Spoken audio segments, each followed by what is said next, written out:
Hey guys, what's going on, and welcome back to a brand new tactics video. And today I'm going to be bringing you my 4-1-2-1-2 possession-based tactic. This tactic managed to rack up over 66% possession per season, so do stick around for this video if you're a big fan of a tiki-taka tactic. So, let's kick things off with Getafe, obviously a team that are predicted to finish in the lower end of the table. And we've gone beaten their odds quite easily, to be honest, finishing in third place very comfortably above fourth place Valencia.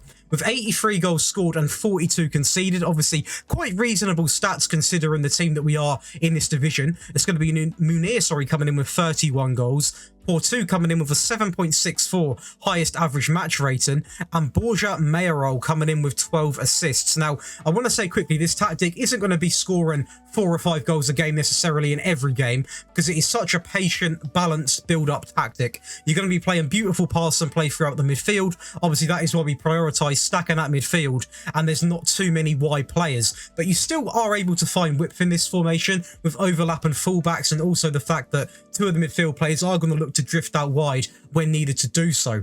Going into the data hub then, team attacking, it's going to be 2.18 goals per game, which again I'm very happy to take with this team, an 88% pass completion. And if we go to the team defending, it just sits above 1 goal a game conceded, but again, one of the weaker teams in the division, and we are still scoring another goal compared to what we're conceding. So a lot of games are going to go in your favour, as they did for us, finishing in third place, which I, again, would like to say I'm absolutely thrilled with. We then hop over to Napoli, obviously one of the, 5 teams possibly that could win it on this game, because, you know, you've got Juventus, Inter, Milan, Napoli, is that 4 teams then? Juventus, Inter, 4 teams. Obviously, Roma are a little bit off in my opinion, is in challenging for the title right away. So one of the 4 teams that can win the Serie A, and we just run away with it. It got pretty ugly, to be honest. We actually managed to dominate this with 100 points, also winning the Italian Cup versus AC Milan, and losing in the Champions League final against Bayern Munich, which is a little bit annoying, but to nearly win that as well is a fantastic season.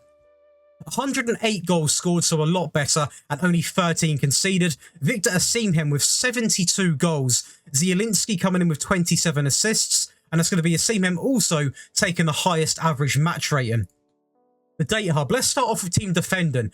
Very, very solid. Obviously, when you are a better team, you've got better defenders, and you're controlling them games better, you're going to be conceding naturally less goals, and that is exactly what we've done. 0.34 is one of the best actually defensive stats I think I've probably posted this year, so very solid with this team.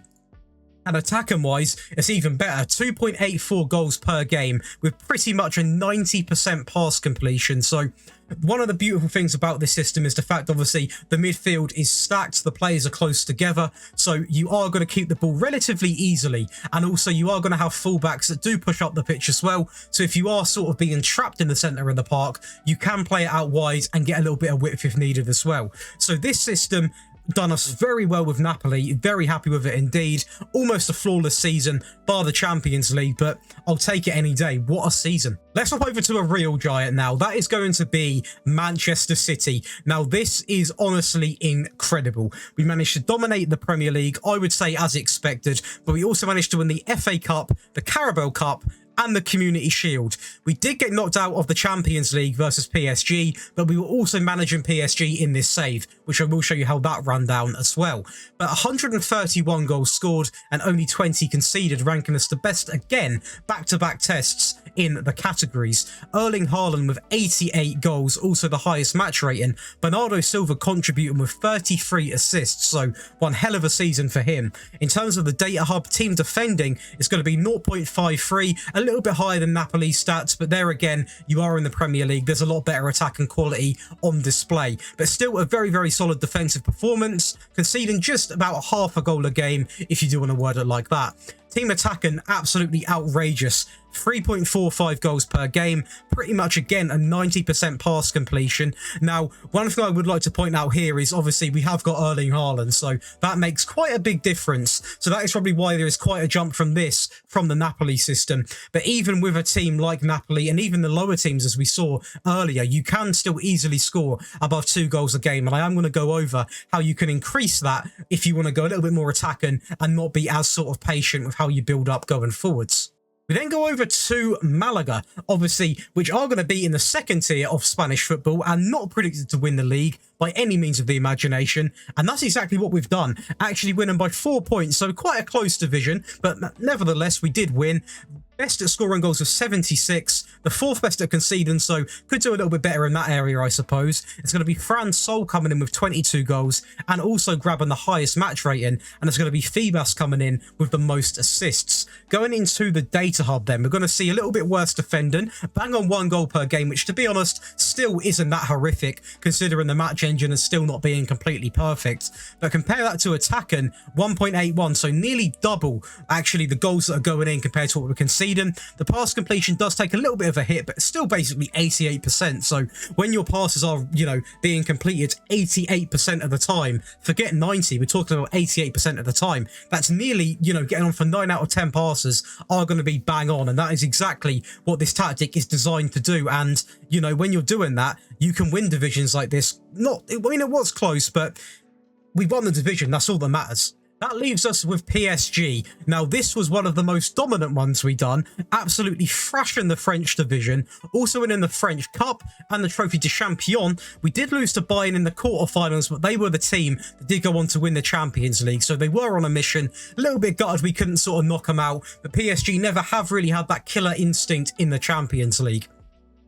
157 goals scored compared to the 20 we conceded. Kylian Mbappe with 92 goals and Lionel Messi with 32 assists. Now, I do want to show you this, obviously, because it is in the title, so I do want to make sure that you guys get to see this side of it as well. Most possession. 67%. Now, I want to make a very clear point of this. All the tests, did manage to hold above a 60% possession ratio. Manchester City was the second highest with 65. So very, very dominant with the ball. And also we had the most goals, most points, most shots for, fewest shots against, best pass completion, most clean sheets and fewest conceded. And this was very similar with Manchester City as well. But whatever team you are, even when we were who was it? Let me have a little memory refresh. Even when we were Getafe, we were still the most dominant on the ball in terms of possession. So this is really for the possession lovers in the game. But let's go into the data hub then. Team attacking, 4.13 with a pass completion of 90%. I am going to call it that because it is literally 0.10 away. So we've got to give it to ourselves. So 4.13 compared to the expected 3.24 and team defending 0.53. So again, a very solid defensive display as well as attack. And now what we're going to do is we are going to pick a game from one of these saves and we're going to watch some of the goals. So we are going to be in the French Cup final, and this is going to be a 7-0 win against Lorient, and we're going to watch the goals, guys, because that is what we've been doing. You guys seem to enjoy it. We've got the TV angles selected, because I know there were a couple of people that did ask, so that is what it is. And Mbappe wins the ball pretty high up the pitch, to be honest, goes by himself and tucks it into the bottom right corner. Pretty much simple for Kylian Mbappe. You can't really expect anything less from him at this point. Messi down the right-hand side again, so you are seeing a little bit of width coming in between Hakimi and Messi. Soler drops forward, squares it across into Mbappe. Goalkeeper should be doing better here. But no, one thing which a lot of people fear is when they see a narrow system, they automatically think there's going to be no width. But that's not true because the fullbacks create width, the midfielders do drift out as well, and also the strikers do naturally drift somewhat as well. So you're never going to be stuck in the midfield, but sometimes it is quite beneficial to have that amount of players in the midfield, because when you are trying to control a game, you can simply dominate the ball and make it so hard for teams to win it back. Sergio Ramos here into Verratti. You're going to see a little bit of this pass and play here. Switches it into Soler over the top, who touches it across into Mbappe. It did look offside, but the goal did get given, I believe. As I can see the goal at the top, it did.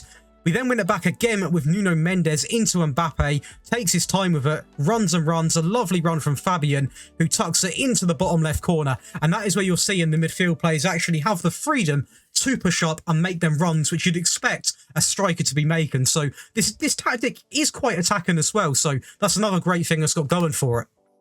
Set piece comes in here from Neymar into the box, into Marquinhos, into the bottom left corner. So again, set pieces as well are something we can do with this system. Fabian into Neymar, lovely bit of pass and play into Messi. Very simple but very effective. chips it over him into the bottom left. So 4 passes just splits an entire back line, and that is something which we got so familiar with seeing with this system. And Mbappe wins the ball high up the field here, down the left-hand side. Is he going to cut it back? Little dart and run out to the wing. Ball right into Neymar, and it's a wonderful ball, and Neymar wasn't even looking when he put that in the back of the net. What a goal that was.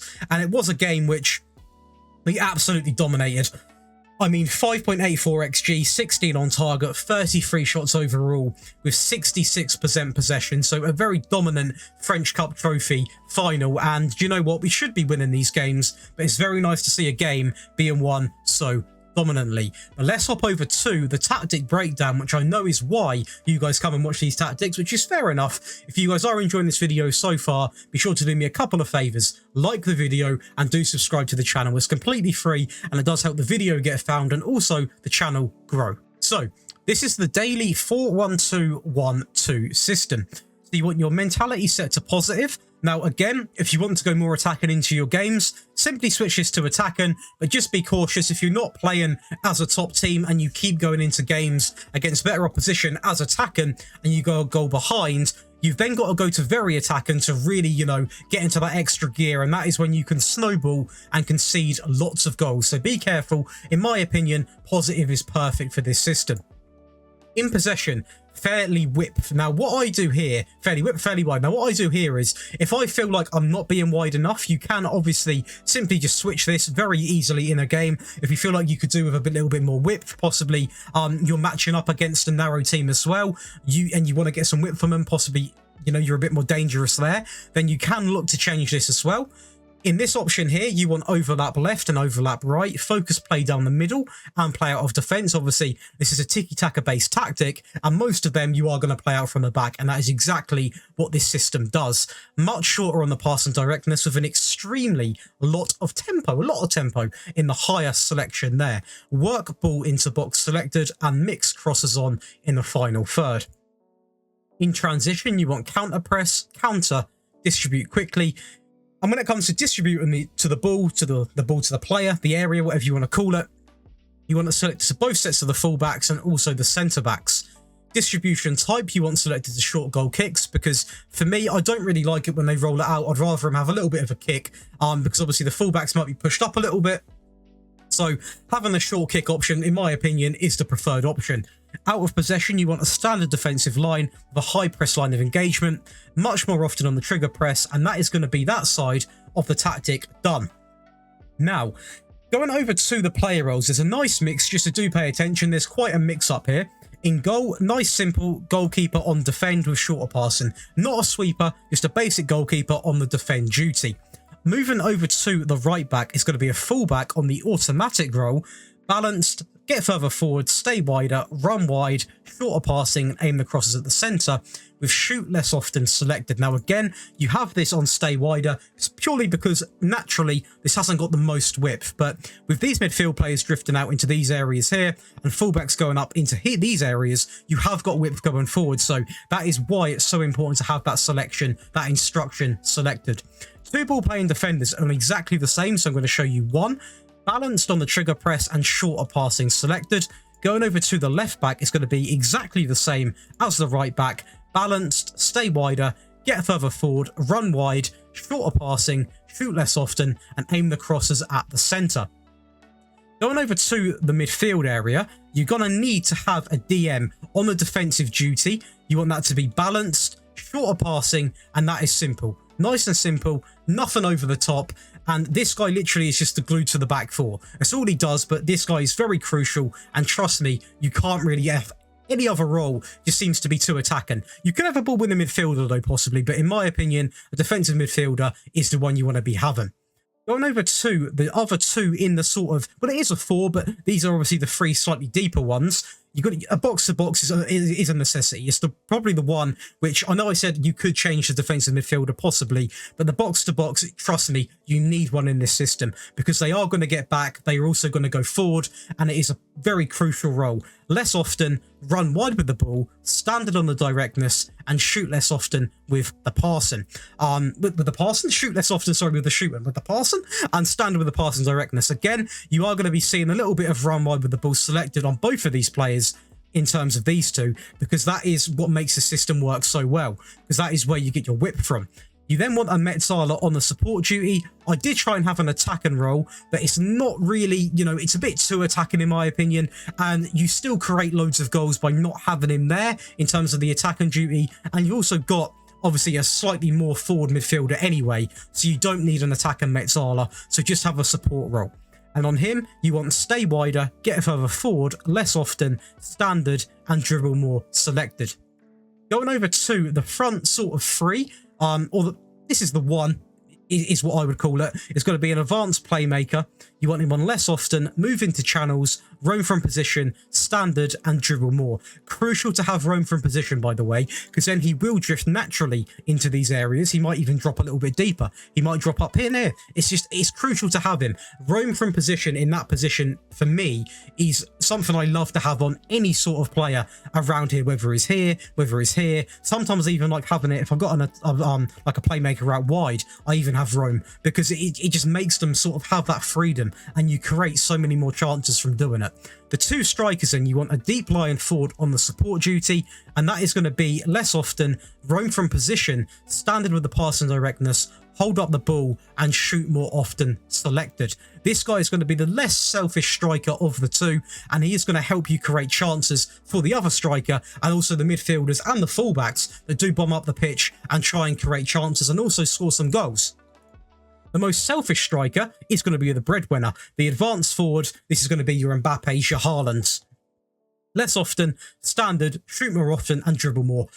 Pretty much basic, straight to the point, but this guy, his only job in this team is to put the ball in the back of the net. I don't want him to hold up the ball. I don't want him to do anything other than put the ball in the back of the net. And that's exactly what he does very well. That is going to be the tactic made, guys. That is going to be everything broken down. If you guys have enjoyed this, then please be sure to smash the like button and do subscribe to the channel for more tactics. As always, do test this tactic out for yourselves and let me know how you get on in the comments. And that is going to be it for me today, guys. And I'll see you in the next one.